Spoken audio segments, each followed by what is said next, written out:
السلام عليكم ورحمة الله وبركاته.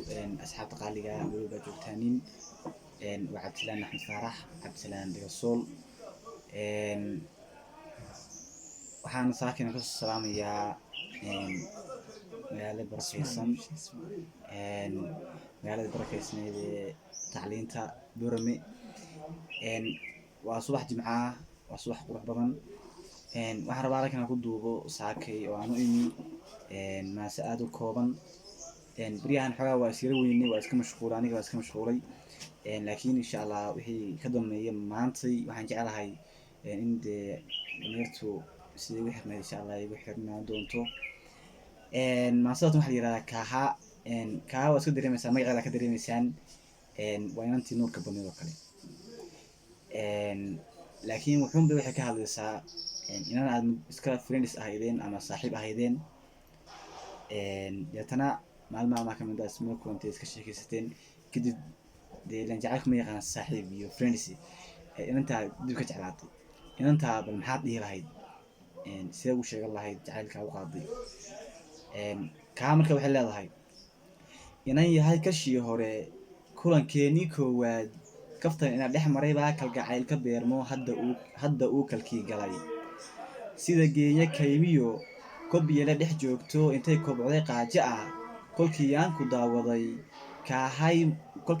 daawaday kaahay mar qurabuu qalbigii ku raaco koorihii jacayl baa lay tulay si kama oo hadda uu kulkii yimi korka muuqa dheehiyo kaahay garaaraha kolkaad iga dhaqaaqday iga socotay keligay laafyahaaga kow iyo ku jeer baan isri eeg balse caad kor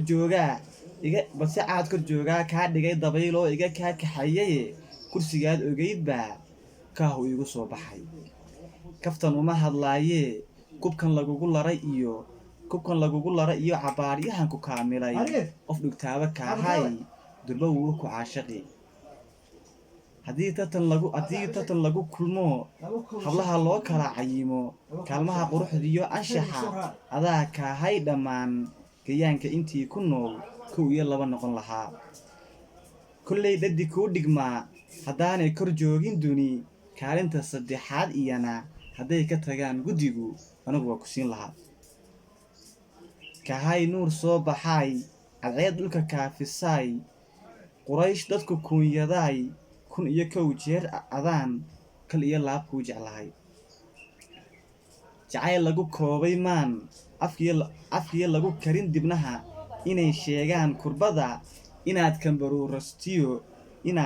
kambaruursatiyo wuxuu ku badaa walaac inaan cishqi kaydsadana ka doorbiday oon is-iri inaad sheegtaa ka wacan haddaan kuu soo bandhigay wadnaha kaabkii surnaa aday talo kaa go'daye maxaad bal ka dhihi lahayd asxaabta qaaliga intaas maase ku kooban tahay maasida kaaha fideogan haddii asxaabta qaaliga uu soo gaaro fadlan sii share gareeya haddayna tahay Wanaga Soul official markii ugu horeysay fadlan subscribe comment and like. السلام عليكم ورحمة الله وبركاته. دمانتنا سبحانه ودون وقرب طبعا بين الجيلية.